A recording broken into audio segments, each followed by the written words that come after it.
fois, tu reprends la classe de troisième. Même moyen d'admission, là, tu n'as pas. Tu n'as pas. Papa, toi, tu me parles comme ça. Moi, je suis ta fille, non? Hein? Tu es ma fille et puis tu es bête comme ça, là. Je ne sais pas si tu savais que les fameux tests de QI ne sont pas suffisants pour dire si tu es intelligent ou pas. Comment on définit l'intelligence en Afrique déjà? Si tu es fort dans les sciences et que tu es nul dans les lettres, est-ce que tu es intelligent ou pas? Si tu es fort dans les lettres et que tu es nul dans les sciences, est-ce que tu es intelligent ou pas? Et si tu es à la fois nul dans les lettres et nul dans les sciences, est-ce que tu es intelligent ou pas? Ces trois petites questions sont largement suffisantes pour toucher du doigt la notion fausse que nous avons tous en Afrique sur l'intelligence. Dans cette vidéo, on va parler de cette notion fausse et ensuite on va parler de ce que les Africains devraient vraiment savoir sur l'intelligence. C'est parti. Salut, j'espère que tu vas bien. Bienvenue sur African Mindset, la chaîne qui est destinée à l'émancipation de la jeunesse africaine. J'ai fait quasiment un mois, je n'ai rien posté, je sais, je m'en excuse. Et donc je viens aujourd'hui vous parler de l'intelligence en Afrique parce que c'est une notion qui est très mal comprise et qui discrédite donc le système scolaire africain. Avant de commencer, je t'invite à mettre un pouce bleu pour aider la vidéo à être en top dans les recherches pour que tout le monde puisse facilement la trouver et profiter justement de ce dont on va parler aujourd'hui. Dans nos lycées en général en Afrique, on juge l'intelligence des élèves par leur capacité intellectuelle dans les lettres et dans les sciences. Là, on fait un classement assez stupide, les sciences avant les lettres, comme quoi tout le monde doit faire les sciences et ceux qui ne sont pas bons en sciences, ils vont faire les lettres. Comme les lettres, c'est facile et c'est pour les faibles. Non seulement ce raisonnement est faux, comme nous allons le voir dans la deuxième partie de la vidéo, mais c'est aussi un raisonnement qui est très dangereux. Parce que ces personnes-là, qu'on envoie en lettres parce qu'elles ne sont pas fortes en sciences, il s'avère que parmi elles, il y a plusieurs personnes qui ne sont pas passionnées par les lettres et elles doivent à tout prix décrocher le bac. Résultat, en faisant ça, on encourage la tricherie, la corruption, bref, toutes les magouilles possibles pour que les personnes passent de façon illégale. Et ça va encore plus loin parce que ces personnes-là vont croire au moins une fois dans leur vie qu'elles ne sont pas intelligentes parce qu'elles n'étaient pas fortes dans les sciences ni dans les lettres à l'école. Et ça, c'est le pire blocage mental de l'histoire. Quand quelqu'un se dit qu'elle n'est pas intelligente, franchement, on ne peut plus rien faire. Tout ça, c'était pour revenir au fait que ni l'école, ni les tests de quotient intellectuel ne peuvent exactement te dire que tu es intelligent ou pas. Déjà, à partir d'aujourd'hui, je veux plus que tu penses qu'il existe une intelligence, mais plutôt 8 formes distinctes d'intelligence que nous possédons tous. Ouais, toi tu en as 8, moi j'en ai 8, ton ex en a 8. Oublie ton ex. Et ça, on va justement en discuter dans la deuxième partie de la vidéo. Bouge pas.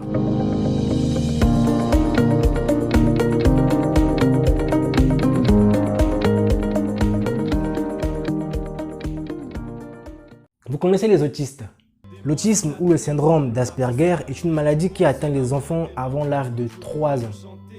Les enfants souffrant d'autisme ont un trouble neurodéveloppemental qui réduit leur capacité intellectuelle, notamment dans le relationnel. Ce sont des personnes qui sont souvent introverties. En Afrique, les autistes sont souvent considérés comme des attardés mentaux, ce qui n'est pas le cas. Howard Gardner, professeur psychologue, a prouvé dans ses recherches que les malades privés de facultés intellectuelles bien précises peuvent en assumer une autre. Qu'est-ce que ça veut dire? Il a trouvé par exemple que les autistes étaient capables de reproduire une mélodie sur un piano après une seule écoute. Genre le gars il écoute une seule fois et puis là il prend le piano, Beethoven. Il a fini par conclure qu'il peut y avoir plusieurs types d'intelligence indépendantes les unes des autres. Dans la mesure où si certaines d'entre elles sont endommagées, les autres ne sont pas du tout affectées. Donc les 8 différentes formes d'intelligence que tu possèdes, c'est maintenant. L'intelligence linguistique consiste à utiliser le langage pour comprendre les autres ou pour exprimer ce que l'on pense. Les personnes chez qui l'intelligence linguistique est développée savent lire et écouter, mais aussi parler et écrire. L'intelligence linguistique donne aussi la capacité de comprendre comment les mots impactent les émotions. On a tous quelqu'un qui est facilement impacté par des mots quand vous discutez. Quand vous allez lui dire, je sais pas, n'importe quel mot qui est peut-être pas une insulte ou une injure, ça va lui faire de la peine, ou un mot simple qui va facilement l'émouvoir.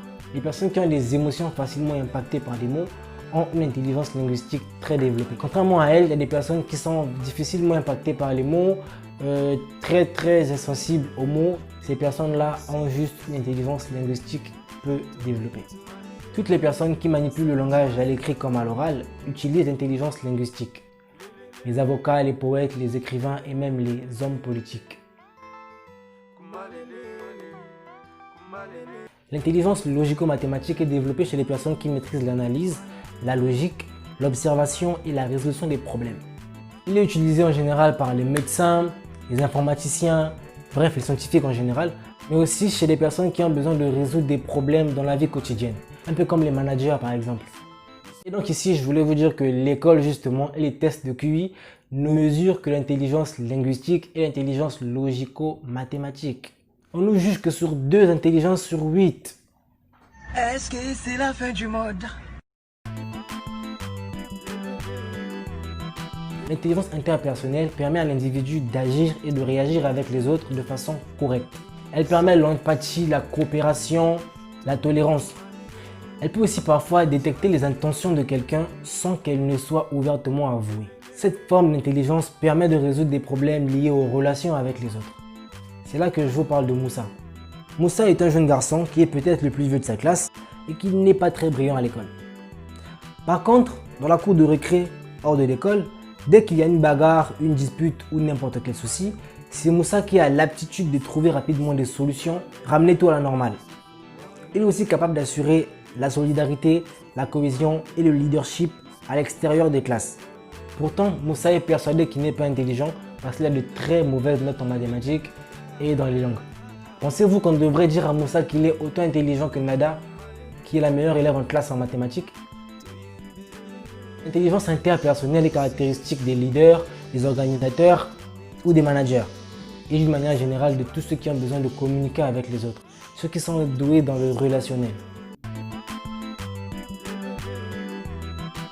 L'intelligence intrapersonnelle, c'est la capacité à faire de l'introspection, c'est-à-dire à revenir à l'intérieur de soi, d'identifier ses sentiments, ses pensées, ses comportements ou ses émotions. L'intelligence interpersonnelle permet de se comprendre soi-même, de savoir ce qu'on est capable ou non de faire, de constater ses limites et ses forces, d'identifier ses désirs et ses rêves.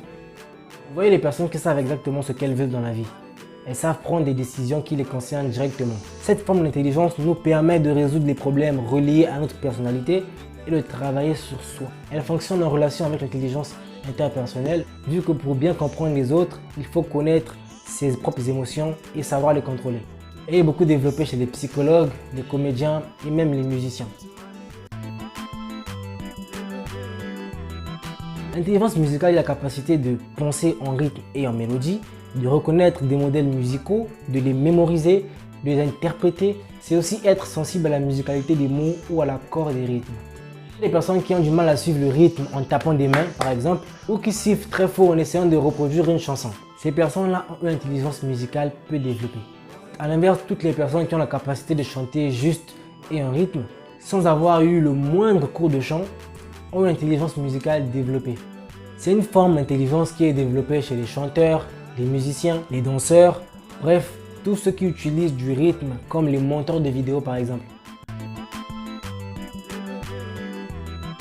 L'intelligence visuelle spatiale, c'est simplement la capacité de penser en images.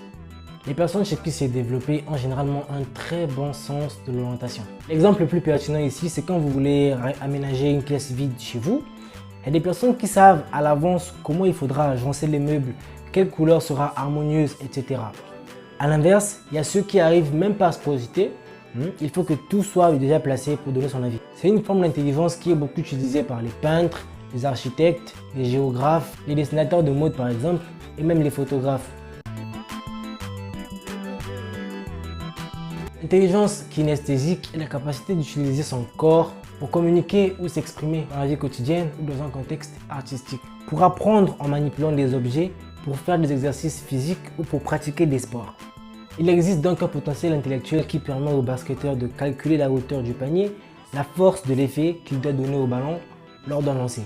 L'intelligence kinesthésique est aussi utilisée chez les danseurs comme chez les gymnastes, mais également chez les personnes qui travaillent avec des matériaux à la main tels que les sculpteurs ou même les menuisiers.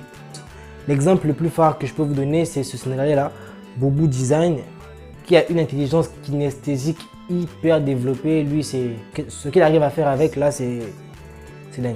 Le système scolaire actuel fait à ce que des personnes comme Boubou Design soient jugées à l'école pour leur capacité en langue et en sciences. Ça n'a aucun rapport avec là où lui, il a pu trouver son génie. Est-ce que vous voyez maintenant le truc? L'intelligence existentielle, c'est l'aptitude à se questionner sur l'origine des choses. Les personnes qui s'est développées ont la capacité à penser à notre origine et à notre destinée. En général, elles comprennent facilement tout ce qui a trait à la spiritualité et aux croyances immatérielles. Mais pas que ça. C'est aussi la capacité à être curieux, à se poser les bonnes questions sur des problèmes, sur le fonctionnement des choses et à chercher à trouver les bonnes réponses. L'intelligence existentielle est vraiment développée chez les psychologues, mais aussi chez les philosophes. Je suis sûr à 99% que tu t'es retrouvé dans au moins une de tout ce que j'ai cité comme intelligence. Je te rappelle que tu les possèdes toutes, simplement que certaines sont beaucoup plus développées que d'autres. Et je te rappelle aussi que tout ce qui n'est pas inné peut être acquis et amélioré par le travail. 10 ans plus tard, Howard Gardner avoue une intelligence naturaliste, mais je ne vais pas en parler, je vais vous laisser aller chercher. Comme ça, au moins, le travail de recherche continue. J'espère que la vidéo t'a plu. Je tenais vraiment à te la partager. Mets un pouce bleu pour que la vidéo soit en avant dans les recherches et que tout le monde puisse facilement la retrouver. Que penses-tu de la théorie de l'intelligence multiple? Penses-tu qu'on devrait l'intégrer dans le système scolaire en Afrique? Mets-le en commentaire, on va discuter là-dessus. Et n'oublie pas de partager à tous tes proches pour leur faire savoir qu'on est tous intelligents en Afrique comme ailleurs. C'est pareil. Toi et moi on se dit à la prochaine vidéo. Prends soin de toi. Ciao.